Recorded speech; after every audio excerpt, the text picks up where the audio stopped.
Kapatid, halika na! It's 12:07! Kalawit na kalawit! At dapat kapag ka may kalawit sa numero natin, ikaw rin ay kinalawit, kapit na kapit.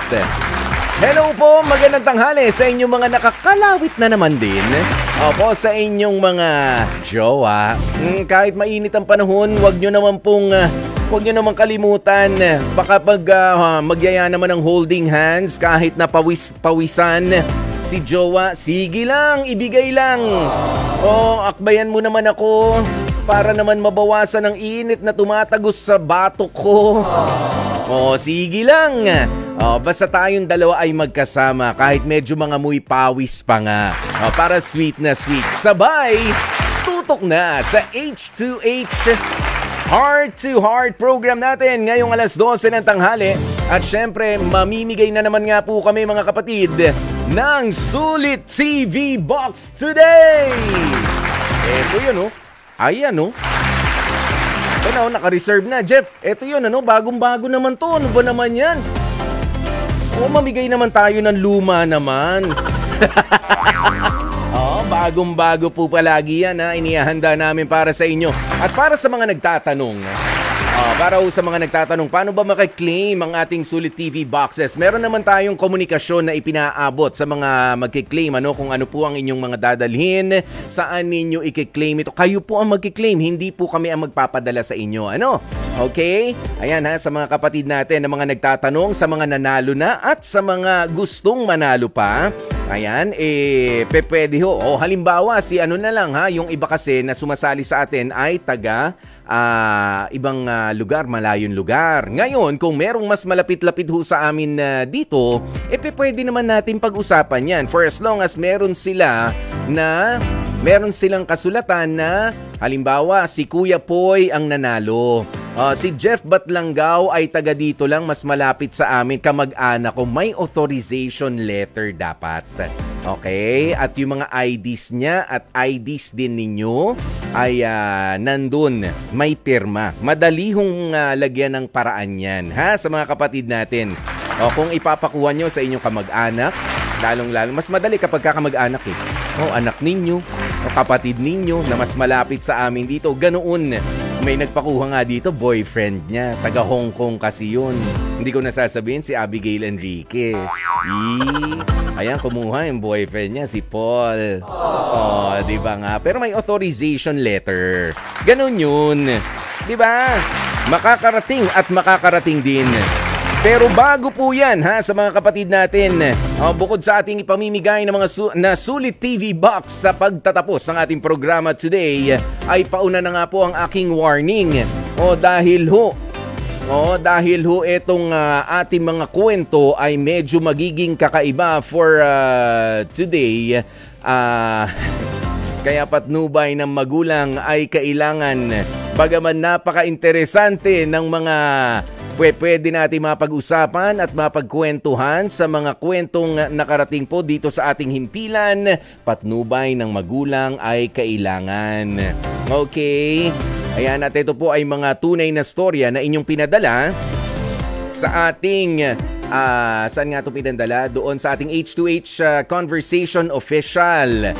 Sa Facebook po yan H2HH number 2 and letter H Conversation Official. Piniem po sa amin, private message sa amin. Ayan, itong nasa Dear Kuya Poy, tama? Ayan, at ang isa hong paraan pa ay yung email din natin. Yung email din natin na dearkuyapoy@gmail.com. Yan pa yung isang paraan ng pagpaparating ng inyong mga kwento.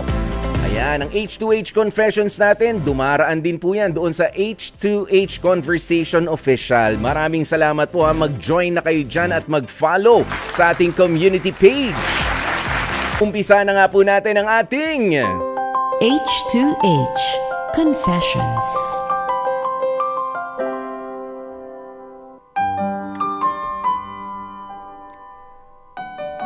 Jowa na sana. Ang problema, napurnada pa.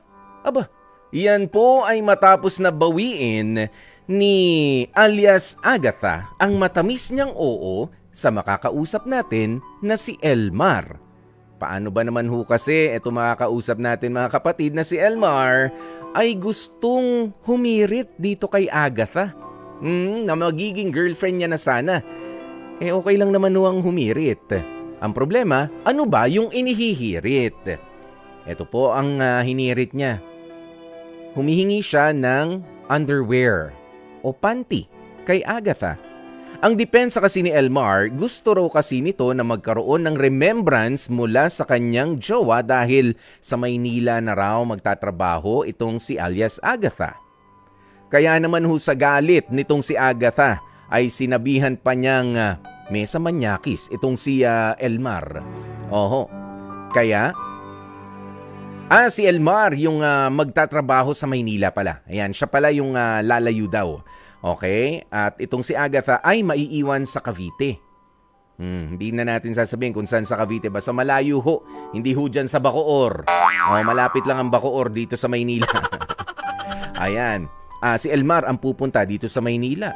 Humirit ng panty. Kausapin natin si Elmar. Elmar, magandang tanghali sa'yo pare. Yes, magandang tanghali din, Kuya Poy. Nasaan ka na ba ngayon? Nandito ka na ba sa Maynila at nagtatrabaho? Opo, dito po sa Maynila ngayon. Saan dito sa Maynila?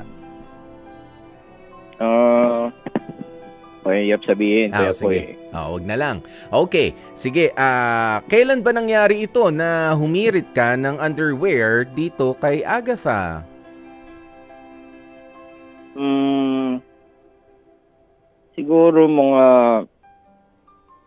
Siguro nakaraang linggo, mga last week lang, Kuya Poy. Last week lang. So last week ka lang rin nasa Cavite at pumarini na sa Maynila para magtrabaho. Sandali, bakit naman underwear ang hihingin mo doon sana sa bago mong magiging girlfriend? Unang-una, meron na ba nangyari sa inyo nitong si Agatha? Wala pa naman. Wala pa naman. Ano bang paniwala mo? Bakit ka hihingi ng ganong klase ng remembrance? Pwede naman yung ibang bagay. Bakit naman underwear pa yung naisip mo? Tingin ko kasi, Kuya Poy, yun yung pinaka personal, siguro masasabi kong kanya talaga yung bagay na yun. Pero, syempre, gaano mo katagal niligawan itong si Agatha? Tagal din, Kuya Poy. Seryoso ka ba dito kay Agatha o meron ka lang pagnanasa sa kanya, Elmar?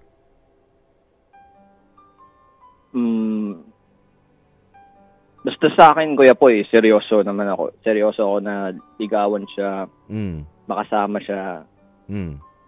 Minahal ko naman, Kuya Poy. Minahal mo naman. Oo nga, nandun na tayo. Pero kasi, yung hinihingi mo sa kanya, hindi mo ba yan pinroseso muna ng maigi bago mo inihirit sa kanya? At medyo kinulit mo ba nung humihingi ka ng underwear niya?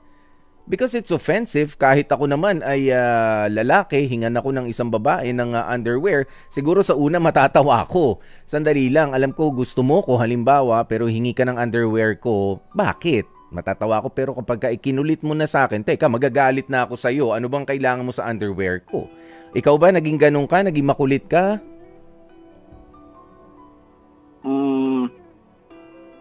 Siguro, Kuya Poy, nadala lang ng siguro nabugsulan damdamin o nabigla lang siguro ako, Kuya Poy, yun talaga naisip ko. Elmar, alam mo, paano yung pagkakasabi mo sa kanya? Yung conversation, naalala mo pa ba nung humihirit ka na baka pwedeng magkaroon ako o bigyan mo ko ng underwear? Paano mo inihirit sa kanya yan?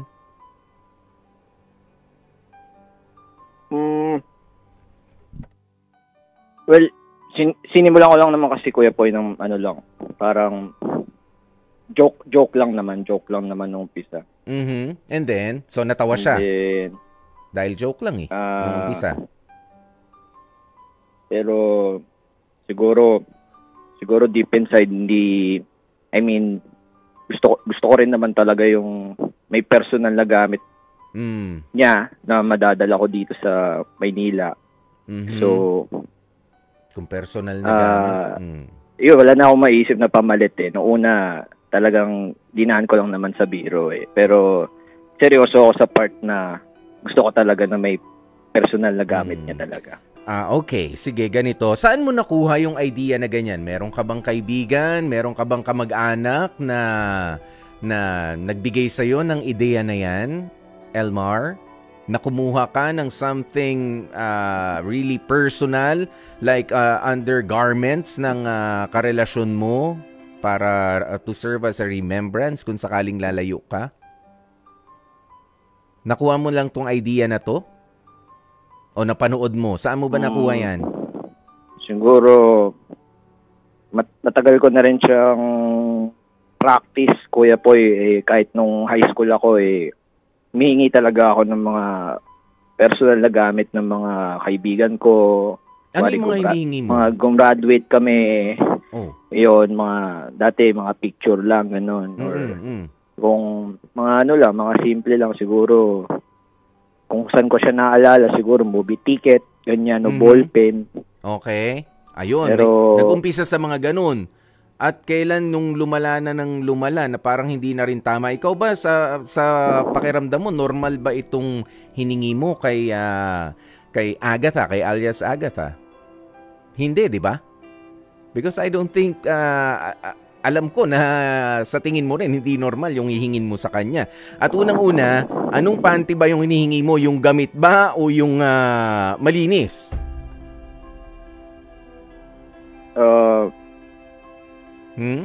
Kung ano lang naman yung kusa niya ibibigay, Kuya Poy. Wala naman akong doon. At gusto ko lang naman personal na gamit niya lang. Basta lang maalala ko siya kasi syempre pagluluwas ka dito sa Maynila, marami kang makikita, marami kang makakasama mga tao. I just want something na kung maaalala ko talaga siya. Maaalala ko siya every time. Oo, pero anong gagawin mo doon? Anong gagawin mo ron? Itatabi mo ba sa higaan mo? O titignan-tignan mo lang? Aamuy-amuyin mo? And I must tell you, Elmar, kailangan mo ng tulong kapag ganyan ang inuugali mo sa makakarelasyon mo. O kasi sayang eh. Sayang, sasagutin ka na sana niya, hindi mo pa nga girlfriend eh. At kahit pa nga girlfriend mo, magdadalawang isip dyan sa request na ganyan. Kasi nga, it's too personal. Yung undergarments na sinusuot nila, hindi sa nakakahiya, hindi sa but it's weird. It's really weird. Don't you find it weird, Elmar?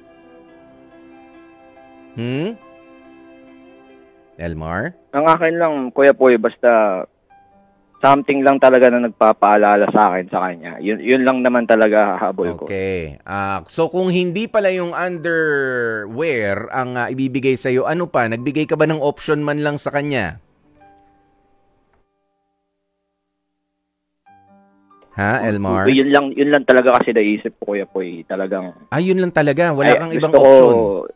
Gusto ko yung kunyari, paborito niyang panyo. As in yung 5 senses ko kasi magagamit ko talaga mula sa amoy, sa tingin, sa sensation na kasama ko talaga siya kahit parang katabi ko siya gano'n. Okay, Elmar, eto lang have you been sexually abused? Yun totoo lang. Elmar, may karanasan ka ba na ikaw ay napagsamantalahan nung kabataan mo? Hindi naman. Wala naman, Kuya. Hindi naman? Okay. Hindi. Tinanong ko lang naman yan at kung sakasakali hindi naman din natin pag-uusapan. Kasi, I will not accuse you of being sick in the head, Elmar. It's just that hindi natural para sa isang tao na humingi ng ganitong ka-personal na bagay mula sa kanyang mga kakilala, mula sa kanyang mga kaibigan. Out of respect. Okay? Ikaw ba ay magbibigay din ng ganito mga personal na bagay sa kung sino man na basta hihingi sa'yo, Elmar? Gagawin mo ba yon? Sa akin, Kuya Poy, walang kaso yun kahit siguro sabihin mo, talagang ibibigay mo? Lunchbox yan, bag, o pabango, o Yan. Basta ang naalala ko lang talaga, ang gusto ko lang talaga, something personal. I mean, kahit ako mismo magbigay, Kuya Poy, wala. Yes. Wala rin sa akin yun kung Elmar. Kahit nga sarili kong brief kung hingin sa akin, ibibigay ko rin Basta special sa akin yung tao na yun. Handa akong bigay kahit ibibigay ko sa kanya. Okay, sige nga. Kaya nga tinatanong ko kanina nasanay ka na humihingi ka ng remembrance sa mga kaibigan mo noon, pero ba't naman dumating tayo sa underwear? Because it's too personal, and sabihin ko na sa'yo Elmar, it's too disrespectful from someone na hindi mo naman din karelasyon. Oo, at sabi ko nga sa'yo, kahit pa karelasyon mo, bibit-bit ka ng underwear niya para lang to remember her by, to remember him by, kapag ka malayo ka sa kanya, hindi gawain niya ng nasa matinong kaisipan. Okay, sandali lang, Elmar, merong gustong magbigay ng advice o komento sa pinag-uusapan natin ngayon mula dito sa Quezon City, si Ate Remy. Ate Remy, magandang tanghali sa'yo. Good afternoon po. Good afternoon. Ano ba ang masasabi ninyo dito naman kay Elmar sa sinasabi niyang gusto niya lang daw talaga ng mga bagay na mag-ipon ng mga bagay na maaalala niya, yung kaibigan niya hanggang sa girlfriend nga, ganyan nga lang, medyo nakakatakot ang underwear ang hiningi sa girlfriend. Girlfriend sana. Yan. Ate Remy. Yes po. Kuya Elmar, parang awkward naman pagdating sa aming mga girl yung ganyang remembrance yung panty. As in panty talaga, kuya. Wala bang iba? Para kasing ang pangit ng dating. Weird kong iisipin, Pero sa akin, hindi ko type yung mga ganyan. Marami namang bagay na pwede mong hingiin. Para sa isang babae ba, Ate Remy, tulungan natin itong si Elmar, Ano yung pwedeng, kasi sasagutin na sana, magiging girlfriend na sana, ano ba yung pwede mong i-offer sa kanya para maalala ka niya? Paborito mong panyo? Okay lang sa'yo? Kuya Poy, di ba, pwede naman panyo. Personal naman niyang gamit yun, di ba? Yan. O kaya, lumang t-shirt nung una kayo nagkakilala. Pinaka-remembrance. Baka pwede. Di ba? Oo nga po. Pero yung panty, parang hindi normal. Oo nga. Kaya Ate Remy, ilan lang naman ng panty na pinapaikot sa isang linggo, di ba? Oo, ilan na nga lang, babawasan mo pa. Babawasan mo pa? Good for 1 week na nga lang. Papaano yan? Ano bang ibibigay sa'yo? Kasi di ba ang mga tipan, meron niyang Monday, Tuesday, Wednesday. Paano pag binigay ko sa'yo yung Sunday? Di wala na akong Sunday. Wala akong... magsisimba siya noon. Papaano pagka may lakad nga ng Sunday? Di ba? Pero yung mga ganun, it's too personal. Kahit nga medyas Di ba? It's too personal and hindi hygienic kapag ka medyas. Dahil alam naman natin, pinagpapawisan yan, yung mga ganyan. Pero Ate Remy, maraming salamat sa iyong pagpapaalala dito kay Elmar din. Sinusubukan natin tulungan itong si Elmar. Elmar, nandyan ka pa? Yes. Ayan, alam mo pare, mas maganda na ikaw ay kumausap ng isang profesional kasi hindi tama yung ganyan. Baka naman ikaw ay mauwi pa doon sa papaano yan kapag ikaw lang ang, kumbaga, one way ang pagkagusto mo sa isang tao. Kung gusto mo man siya maging kaibigan, gusto mo lang siyang kakilala, meron siyang gamit na nandyan, baka lumabas niyan, maging klepto ka pa. Maakusahan ka pang klepto dahil gamit niya to. Ganyan. Saan mo nilalagay yung mga gamit na nakukolekta mo? May sarili akong drawer, Kuya Poy. At nilalagyan mo pa ng pangalan yun? Hindi naman. Alam ko yung gamit kung kanino yun kung di akin yun, alam ko yung kanino yun. Oo, kahit sa mga kaibigan mo. Pero mag-ingat ka because I think you have to you have to visit and seek for professional help. Elmar? No offense, pare. Kasi hindi normal na ganyan na nalilibang ka na kumukuha ng remembrance at ito makakarelasyon mo nga sana underwear ang ni-request mo sa kanya. Hindi tama. Papaano kung may kapatid ka bang babae, Elmar? Wala, Kuya Poy, wala. Ayan. Ano bang mga ikaw ba ay nanonood ng mga adult material? Mga adult movies? I think normal naman sa lalaki yun, Kuya Poy. Minsan nakakanood naman talaga. Normal na nakakapanood, pero kapag regular ka na at ginagawa mo na rin as katotohanan, yung mga fantasy na napapanood mo, yun ang hindi normal. Kapag ang realisasyon mo ay naapektuhan na nung pantasya na pinanonood mo, Elmar, at isa yon sa mga duda ko na dahilan kung bakit nagkakaganto ka. Ha? Yung sa mga pinanonood mo. 'Di ba? Parang ang sarap na sila may inaamoy-amoy, na hawak-hawakan ng mga underwear, ganyan, or what have you. Kung ano man yung trip mo. Siguro doon ka na trigger, tigilan mo 'yan, Elmar. You should be able to help yourself. Ha, ilayo mo yung sarili mo. Sabi mo nga, nandito ka na sa Maynila ngayon para magtrabaho. Ha? Siguro kailangan mo pa ng, sa mga oras na bakante mo, ano ba ang ginagawa mo? Bukod sa pagtatrabaho at sa pagpapahinga, nanonood ka ng ganun? Wala rin naman kasi yung gagawin, Kuya, po nakakaigalang ako. Ayun nga. Dala ko lang yung cellphone ko. Siyempre, ayoko namang yan. Ayoko naman lokohin yung yung jowa ko, syempre. Kaya gusto ko sana yung may bagay ako na sasabi ko, maalala ko pa rin siya, mahal ko pa rin siya. Ayoko na baling ko rin yung tingin ko sa iba. Okay, nandun na tayo, no? Pero sabi ko nga, mas maganda na meron kang gawin na produktibo sa maghapon mo. Kung sa tingin mo nakahiga ka na lang dyan, maraming pwedeng gawin. Mag-exercise ka. Sabi mo, mainit ang panahon. Ano bang ginagawa natin pagka nag-exercise? Di ba, magpapawis? Doon mo ilagay yung energy mo. O kaya mag-advance ka ng trabaho kung pwede naman. Para pagkabalik mo sa normal working hours ay medyo mas gagaan yung trabaho mo. Hindi yung pinanonood mo, yung mga bagay na akala mo, napapaniwala ka na totoo yun, pero hindi. Diba? Kailan ba na sinabi ko na they are actors, yung mga napapanood mo sa porno. Binabayaran sila to do it, pinaghahandaan nila yon to do it, fake lang yung kanilang pleasure na ipinapakita sa harap ng camera. Hindi totoo yon. Yung pleasure na nakikita mo roon, hindi iyan nangyayari sa totoong buhay, lalo na kung ganun kagrabe.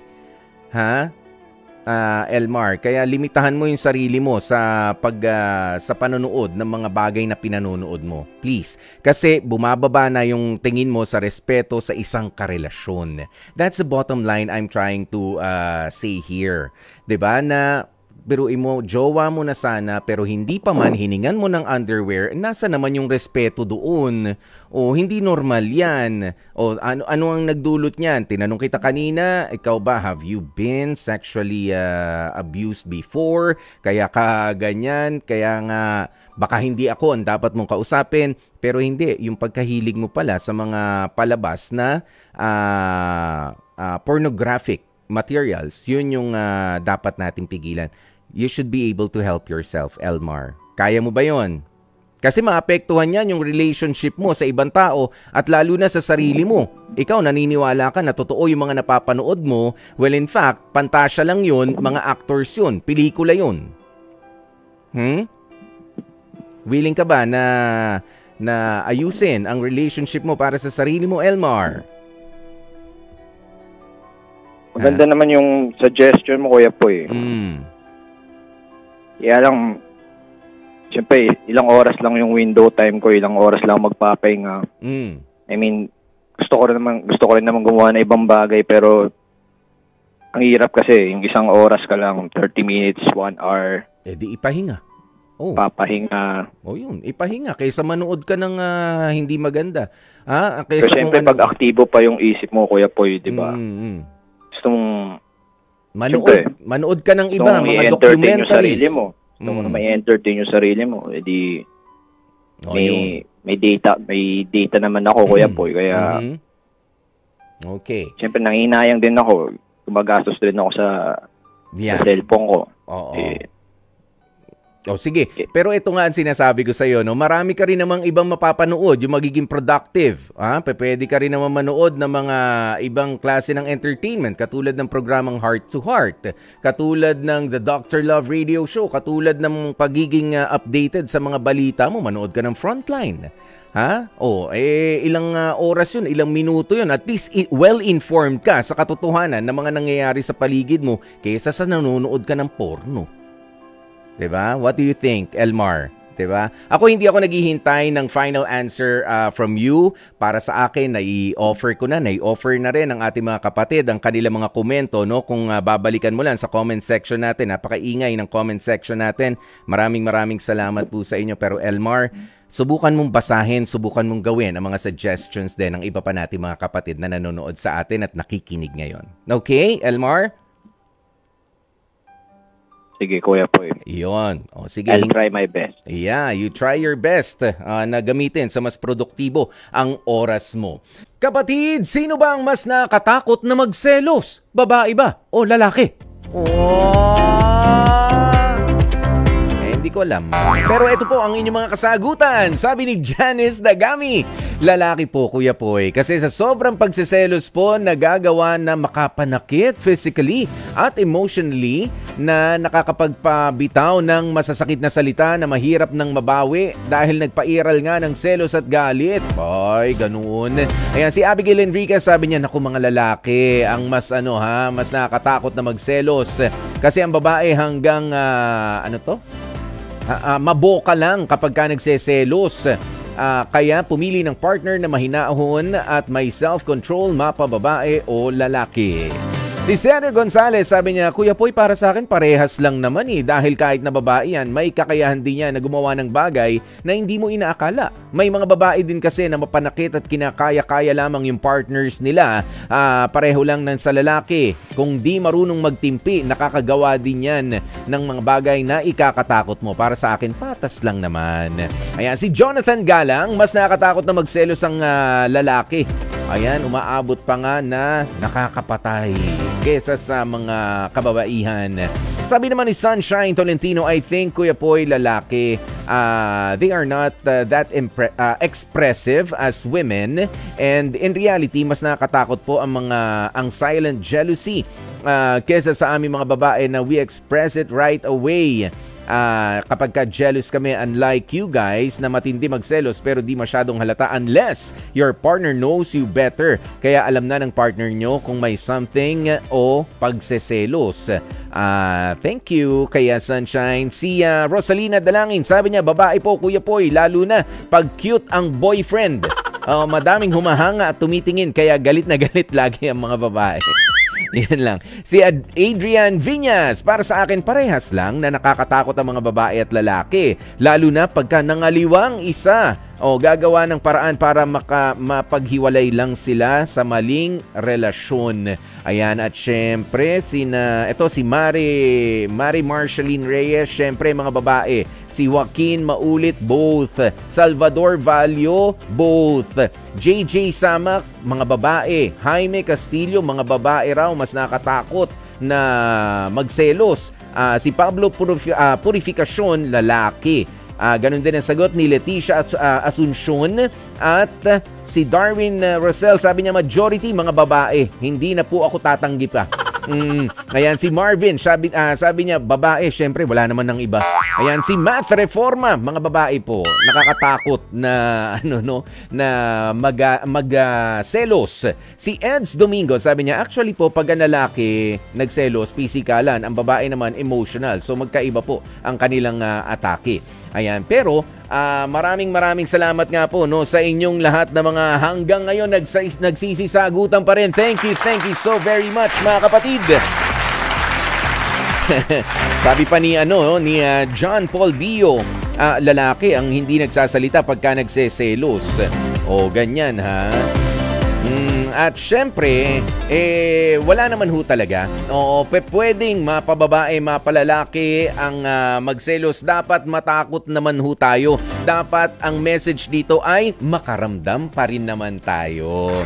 Kapag ka nagseselos, si babae, si lalaki, Nang alam mo naman na merong dahilan, lalo't sinabi yung dahilan, diba, we take it into consideration. Hindi naman pwede, wala yan. O dahil hindi naman magsiselos ang partner ninyo, mapababae yan o mapalalaki, nang wala lang. Unless, yan ay kanyang style lamang kapag ka ikaw ay inihiritan na, lumbingin mo naman ako.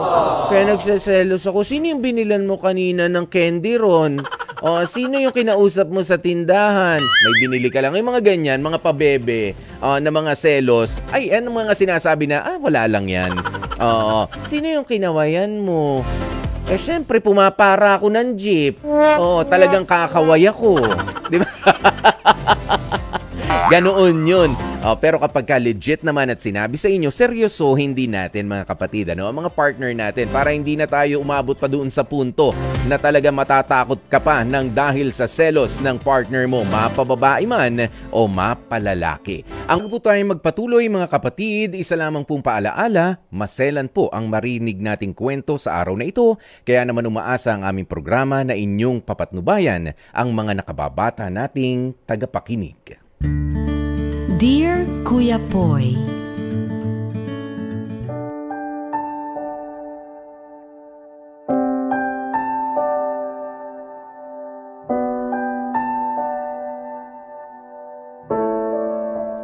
Dear Kuya Poy, magandang araw sa inyo at sa lahat ng mga nakasubaybay sa inyong programang Heart to Heart ng 92.3 True FM. Pakitago na lamang po ako sa pangalang Nerissa, 40 years old ng Valenzuela City. May asawa ako ngayon, Kuya Poy, na itago na lamang din natin sa pangalang Macmac, 34 years old. Habang 6 na buwan na ngayon ang nag-iisa naming anak ni Macmac. Sa totoo lang, sobrang blessing ang aming pamilya sa kung anong sobrang blessed ang aming pamilya sa kung anumang tinatamasa namin ngayon. Parehas kasi kami ni Macmac na abala sa kanya-kanya naming mga trabaho. Ang mister ko ay nakatutok sa maliit naming negosyong bigasan habang ako naman ay nagtatrabaho bilang isang ahente kaya madalas na nakakauwi na rin ako ng late sa aming bahay. Aminado naman akong hindi ko na ibibigay ang mga pangangailangan ng mister ko kaya hindi rin ako magugulat kung isang araw ay magloko ito sa akin. Pero ang hindi ko na lamang lubos akalain na sa dinami-dami pang gusto ni Macmac ay dito lang ako halos mawalan ng malay. Kuya Poy, ang gusto kasi ng mister ko ay makipagtalik ako sa ibang lalaki habang pinanonood niya ako. Ang paliwanag ng asawa kong si Macmac, gusto niya raw yun masubukan para maiba naman daw, malayo sa ginagawa ng karamihan. Pero bukod pa dyan, humirit pa ang asawa ko na dapat ay sa iba't ibang lalaki ko raw yun gawin. Sa tindi ng pagkakabigla ko sa mga lumabas sa bibig ni Macmac, ay bigla ko na lamang itong nasampal. Pakiramdam ko ay baboy ang tingin sa akin ng mister ko. Hindi na ako nag-isip pa at nilayasan ko si Macmac kasama ang anak namin. Mag-iisang linggo na rin ako dito sa bahay ng kapatid ko at wala rin akong binabanggit na kahit ano sa kapatid ko tungkol sa pag-alis ko sa bahay namin, Kuya Poy. Dahil ayoko naman na basta na lang sumama ang tingin nila sa asawa kong si Macmac. Sa isang linggo kong pagstay sa bahay ng kapatid ko, ni isang beses ay hindi man lang pumunta si Macmac para suyuin ako at sunduin kami na mag-ina. Sa lahat ng mga pangyayaring ito, Kuya Poy, alam kong sa programa ninyo, sa Heart to Heart, sa 92.3 True FM ako makakakuha ng maayos na payo. Kaya naman minabuti ko na ring itago ang pagkakakilanlan ko at ng asawa ko.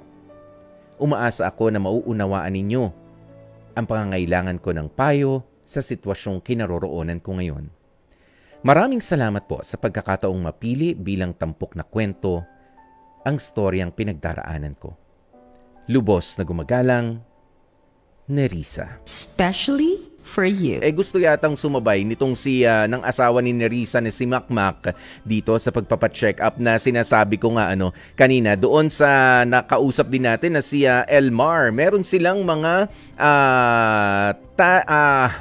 anong tawag mo dito? Meron silang mga pantasya sa buhay na hindi dapat na pinakikitunguhan. At yan let us all be reminded, lalo na nga po sa panahon ngayon na meron ng artificial intelligence, ganyan. Ang mga pictures na nakikita ninyo, ang mga videos na nakikita natin online, ay wag nyo basta-bastang paniwalaan.